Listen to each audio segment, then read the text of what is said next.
tudo bem? Eu sou o Nelson Fragoso, estou aqui com o professor Paulo Rogério Scarano, da área de Economia. Vou apresentar a vocês o Paulo, ele é economista pelo Mackenzie, mestre em Economia Política pela PUC de São Paulo, doutor em Ciências Sociais também pela PUC São Paulo, é professor doutor do mestrado profissional em Economia e Mercados da Universidade Mackenzie, do curso de graduação de Ciências Econômicas do Centro de Ciências Sociais Aplicadas e é pesquisador do Centro Mackenzie de Liberdade Econômica. Então, seja bem-vindo, Paulo. Nós estamos aqui para conversar um pouquinho sobre esse momento atual que a gente está vivendo no Brasil e no mundo, né?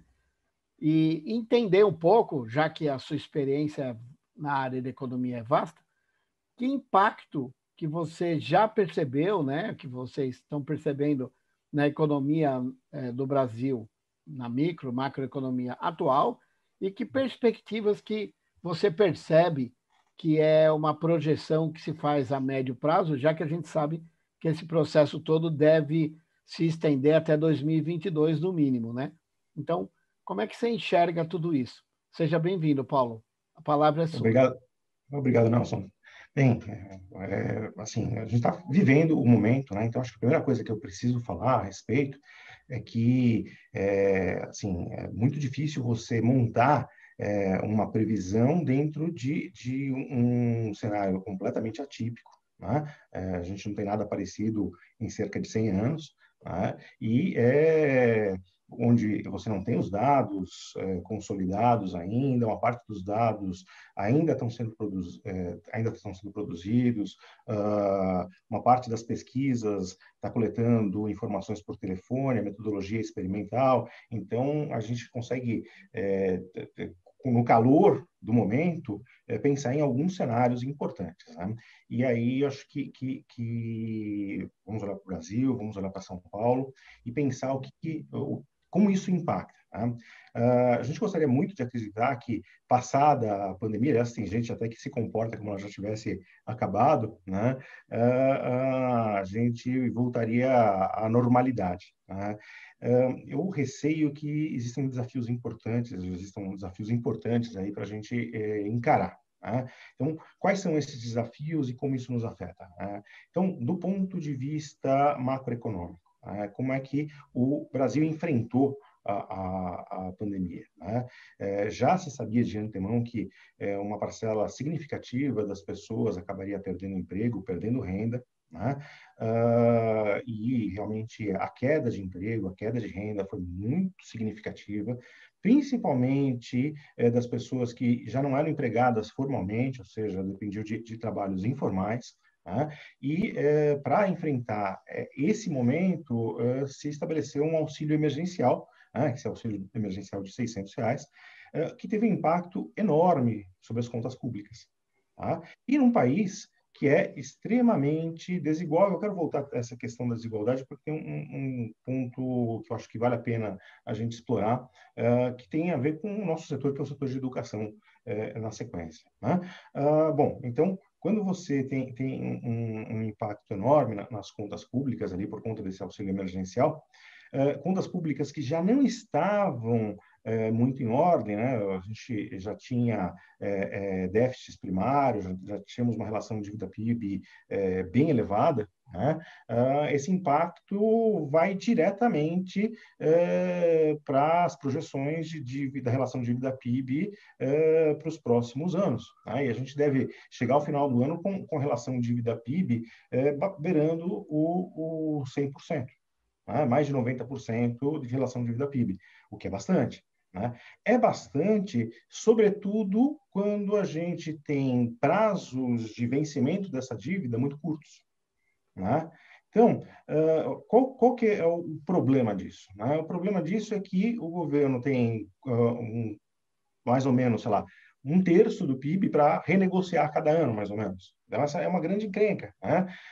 Nesse momento, isso pode não parecer uma grande questão, porque os elementos que compõem o core da inflação estão mais ou menos domesticados, embora uma boa parte dos preços já estejam pressionando ali por aumentos. Então, você consegue manter a taxa de juros relativamente baixa.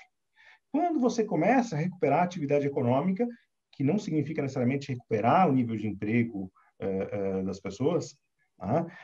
O passo seguinte é você ter pressão inflacionária mais séria e pressão por aumento da taxa de juros. Quando você aumenta a taxa de juros, o serviço da dívida também cresce, e isso por si só faz elevar a relação dívida-PIB e pressionar por reduções de prazos de renegociação, porque as pessoas começam a desconfiar que em algum momento o governo vai ter que dar uma reescalonada nos pagamentos de dívida. Isso explica, por exemplo, porque a taxa de juros de longo prazo já cresceu bastante. Né? Então, a gente tem elementos importantes que criam desincentivos ao investimento. Num primeiro momento, a gente pode imaginar o desincentivo ao investimento tem a ver com um cenário em que uma parcela significativa das pessoas perdeu renda, que ninguém sabe exatamente quando essa coisa vai terminar.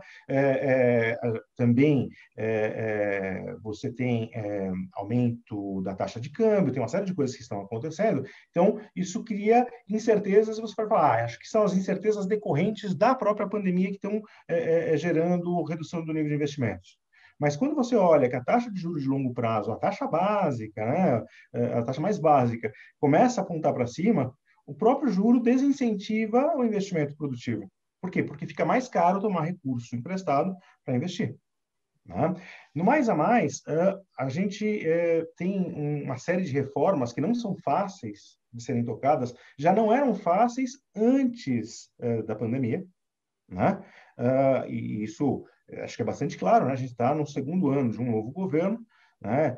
Que conseguiu aprovar uma reforma da Previdência, mas outras reformas importantes, como a reforma tributária, como a reforma administrativa, que poderiam endereçar melhor a questão da relação de dívida-PIB, não avançaram e agora fica mais difícil de avançar. Mais difícil de avançar, porque começam a aparecer cenários de disputa eleitoral pela frente, né? Existem necessidades de composição com parcelas do Congresso que são resistentes a essas reformas, porque mexem com grupos de interesse que esses parlamentares representam, e isso é legítimo dentro de uma democracia, ninguém está falando que isso é ilegítimo, né? Mas cria dificuldades para colocar essas reformas mais estruturantes em funcionamento. Né? Bom, então, você tem um cenário macro que é extremamente desafiador. Né? Desafiador porque você tem uma elevada relação de dívida-PIB, tem uma dificuldade de fazer as reformas que são necessárias para endereçar esse tipo de problema. Né? Uhum. Isso cria você tem um ambiente econômico que é um ambiente com muita intervenção de governo, tá? Com muita regulação, com muita regrinha, né? Que também precisa de uma série de ajustes. Né? Então, o que isso tudo propicia? Isso propicia uma incerteza, né? Que trava investimentos. Né? E sem novos investimentos, né? As possibilidades de crescer a economia, né? E crescer o emprego ficam bastante reduzidas, bastante limitadas. Né? Então, e você acha que a pandemia foi um agente que piorou esse quadro? Não tenha dúvidas, né? Porque assim você salta quase 20 pontos percentuais na relação de dívida-PIB, então ela piorou muito o quadro com relação à própria perspectiva de sustentabilidade dessa dívida. E a impossibilidade de investimento, porque quem também poderia investir nesse momento da pandemia também tem que pensar, se é investimento externo, pensar no próprio país, ou tem que reverter essa ideia de investimento para a autossobrevivência, não?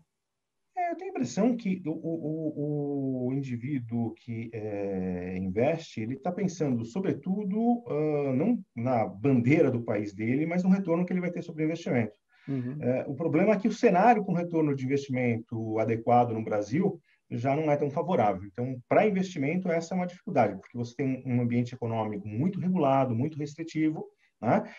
E você tem uma possibilidade de ter alguns desequilíbrios macroeconômicos importantes, relativos a taxas de juros mais elevadas no futuro, a taxas de inflação mais altas, a uma taxa de câmbio que muitas vezes pode não ser favorável, né? E mais do que a taxa ser elevada ou não, é a incerteza como ela vai se comportar. Porque eu coloco meu dinheiro nesse país, como é que o câmbio vai se comportar? Eu vou ganhar na hora que eu for remeter lucro para fora ou vou perder em função da instabilidade, né? Então, você perde um bocado o horizonte de cálculo econômico, que é uma coisa que o investidor leva em consideração. Então, acho que esse é um ponto importante a ser considerado, né? Agora, existem outras coisas que afetam a economia decorrentes aí da pandemia, que também são desafiadoras, né? Então, o que você tem? Primeiro, a gente costumava trabalhar com uma perspectiva de PIB potencial, né? A uma dada capacidade instalada. Qual vai ser a capacidade instalada do país quando sairmos da pandemia? A gente não sabe. Quantas empresas vão ter quebrado, né? Uhum. Quanto de capital vai ter sido destruído nesse processo, né? Então, quer dizer, é muito diferente pensar em qual era a capacidade produtiva do país antes da pandemia e depois da pandemia. Depois existe uma série de ajustes, né? Então, as empresas, para sobreviverem, foram fazendo uma série de ajustes e vão fazer outros tantos, né? Que talvez alonguem o prazo de recuperação do emprego. Então, você pode até recuperar o nível de atividade econômica dentro da nova capacidade instalada, tá? Mas o emprego talvez não cresça tão rápido, né? Existem resistências para que o emprego cresça rápido, né? Uhum. Então, uma primeira resistência vem da própria institucionalidade, né? No Brasil, a gente tem um fenômeno em que o trabalhador ganha pouco, mas o empregador paga muito, né? Dadas as contribuições todas que incidem sobre salário, sobre o trabalhador registrado. Então, se existem barreiras a demitir, porque o empregador vai incorrer em uma série de custos, uma vez que ele faça a demissão, também existem barreiras à contratação. É diferente um pouco do cenário que você vê, por exemplo, nos Estados Unidos. Então, quando começou a pandemia nos Estados Unidos, teve um nível de demissões muito alto. Mas também as contratações acontecem mais rápido nos Estados Unidos, porque o mercado de trabalho é mais flexível. No Brasil, o mercado de trabalho não é tão flexível. Não é à toa que você vê a recuperação do emprego, quando ela começa a ocorrer, ela ocorre primeiro no setor informal. Uhum. Tá? Uhum. Agora, o problema é que, quando ocorre no setor informal, a massa salarial costuma cair, porque o sujeito se emprega em condições piores do que ele tinha antes. Uhum. E quando a massa salarial cai, o poder de compra e a renda geral também cai, né? Então, esse também é mais um elemento, né, que pode servir de desincentivo ao investimento, porque eu vou investir para produzir, para vender internamente, se eu imaginar que tem demanda. Se eu não imaginar que tem demanda, eu não invisto. Então, você tem um cenário aí também que é bastante desafiador, né? Aí, vamos ver quais os setores que mais demitiram. Quando a gente olha para o setor de serviços, né, a conta é assustadora. A quantidade de pessoas que foram demitidas no setor de serviços é assustadora, né? Lógico, né? Quando a gente olha para serviços, a gente está falando de um monte de coisas, e você pesquisa isso, você sabe. Você está falando de um monte de coisas diferentes. A gente está falando desde aquele serviço super sofisticado, que provavelmente foi muito pouco afetado, né? As pessoas que trabalham lá com tecnologia de informação, mesmo no setor financeiro, muito menos afetado do que os serviços mais gerais, que empregam gente menos qualificada, como bares, restaurantes, hospedagem, né? Então, e uma parte dessas empresas, ela simplesmente já desapareceu, É. né? Então, aquele restaurantezinho que empregava 8, 9 pessoas, já não existe mais. Então, subiram ali, ou sumiu ali a possibilidade de 9 postos de trabalho, Eu li né? uma pesquisa que a expectativa deles é que de 60% a 70% de bares e restaurantes até dezembro estarão fechados. A gente, sabe, no calor da pandemia, assim, eu sou muito dizer cético ou cuidadoso, uma das duas palavras, alguma coisa que fique entre cético e cuidadoso em relação a essas projeções, né? A gente lembra que quando a gente bateu no fundo do poço da pandemia ali, por volta de março, abril, né? Abril principalmente, as projeções do FMI, que tem gente super qualificada em relação ao que ia acontecer com o PIB mundial, com o PIB brasileiro, já se estimava que o PIB brasileiro fosse cair mais de 9%, hoje a estimativa é alguma coisa entre 4% e 5%, que é bastante, mas é metade do que se projetava. Então, quantas empresas vão quebrar, etc., é muito cedo, né? A gente não tem dados, não tem elementos, e é tudo muito novo, né? Mas, assim, dá para montar um cenário, o cenário que eu estou tentando elaborar contigo, parece um cenário factível, né? Eu não estou querendo ser catastrofista, mas a gente tem questões preocupantes ali, né? E se você tem, aí, acho que para endereçar mais aqui para os finalmente da minha fala, ou a hora que você falar, olha, chega, mas eu acho que uma coisa que é importante pensar, eu puxei um elemento ali, que era o elemento da desigualdade, né? Então, assim, eu não vou colocar nenhum juízo de valor aqui sobre a desigualdade e como ela foi construída, porque isso demandaria horas e horas de discussão, né? Mas basta olhar os dados, a gente percebe que é uma desigualdade importante, né? O que coloca as pessoas também para competir em bases bastante diferentes, né? Assim, em muitos aspectos, né? Vamos começar pelo aspecto educacional, né? Então, essas pessoas que hoje estão na faixa aí, sei lá, de 17 a 25 anos, que são pessoas que normalmente acabaram o ensino médio, vão ingressar ou já estão cursando o ensino superior, vão entrar no mercado de trabalho numa situação muito delicada, muito mais competitiva do que quem ingressou no mercado de trabalho em 2013, 2014, 2013, até 2013, máximo 2014. Né? E isso não tem nada a ver com governante de plantão, né? Isso acho que é uma coisa importante dizer, mas a situação hoje, a gente tem um choque exógeno, que é a pandemia, que criou um cenário muito desafiador. Né? Esse sujeito vai entrar no mercado de trabalho em condições, assim, um mercado de trabalho muito mais restritivo do que em momentos anteriores. Né? E ele vai ter que se virar de alguma forma para sobreviver. Então, esse se virar para sobreviver, muitas vezes é aceitar empregos incompatíveis com a sua formação, né? Muitas vezes é pegar empresas que não dão possibilidade de encarreiramento, né? Que vão comprometer a renda dessa pessoa, né? Porque isso também vai criando certas dependências de trajetória. Ele não tem a mesma oportunidade que alguém que está numa grande empresa, que passou por outros cursos, que teve mais renda para investir em si mesmo. Né? Isso vai criando uma situação de ampliar a desigualdade ao longo do tempo. Né? Então, assim, o que eu poderia pensar como uma mensagem final, e pensando que a gente está conversando também, sobretudo, com nossos alunos, né? Nossos alunos, que têm esse privilégio de poder estudar numa escola como a nossa, que tem uma estrutura muito boa, né? Com professores qualificados, tudo mais, que saibam que vão enfrentar um mercado de trabalho extremamente desafiador e que não joguem fora essa oportunidade, né? Que nem todos têm, de ter essa estrutura, de ter esse corpo de professores para estudar muito, levar muito a sério esse momento para aumentar a sua possibilidade de inserção no mercado de trabalho. Paulo Scarano, muito obrigado. Obrigado, Tenho certeza que os colegas todos que assistirem essa conversa sobre essa questão econômica e o Covid vão aprender muito. Foi um grande prazer ter você aqui conosco. Um abraço. Obrigado, Nelson. Um abraço. Valeu.